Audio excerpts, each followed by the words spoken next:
ভাই, আমরা ক্ষমতার জন্য আমরা জাতীয় সংসদে যাই নাই। এরকম ক্ষমতা তো আমাদের পূর্বপুরুষের ছিল। আমরা এরকম ক্ষমতার আসল মসনদে বসার জন্য আমরা ক্ষমতার মসনদে বসার জন্য জাতীয় সংসদে যাইনি। আমরা এই দেশের মানুষের কণ্ঠ হয়ে কথা বলার জন্য জাতীয় সংসদে গিয়েছি।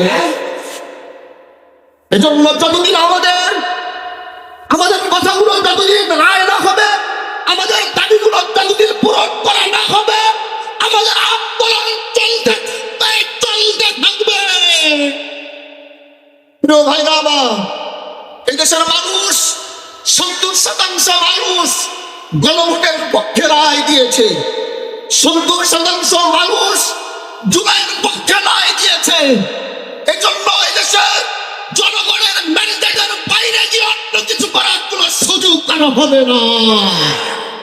প্রিয় ভাইরা আমার, আমরা সরকার পতনের আন্দোলনে নামি নাই। এটা কোন সরকার পতনের আন্দোলন আর সমাবেশ নয়। সংসদে বোঝানোর চেষ্টা করেছি, হয়তো বুঝতে পারছেন না বলে আজ জনগণ ময়দানে লেগেছে বুঝাবার জন্য। এজন্য আমরা চাই সরকার এটা বুঝবে, জুলাইকে ধারণ করবে, গণভোটের রায়ের পক্ষে সরকারও থাকবে, এটা আমাদের চাওয়া। এই জন্য আগামী বাংলাদেশে আমরা জুলাইকে মাইনাস করে আমরা কিচ্ছু করতে পারবো না।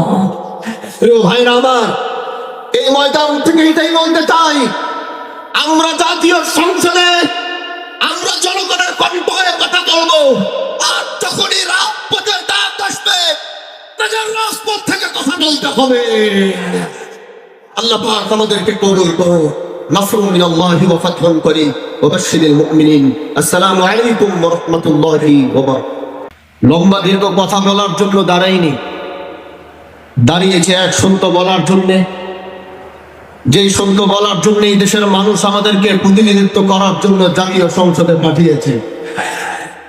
আমরা বলেছিলাম আমরা ইনসাফ প্রতিষ্ঠা করব, আমরা বলেছিলাম আমরা ন্যায় প্রতিষ্ঠা করব।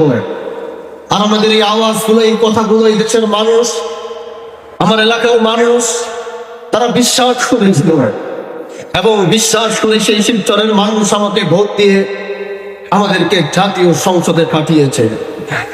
আমার রাস্তা রেখেছেন, আমার উপর রাস্তা রেখে তিনি আমাকে এই দায়িত্ব পালন করার সুযোগ দিয়েছেন।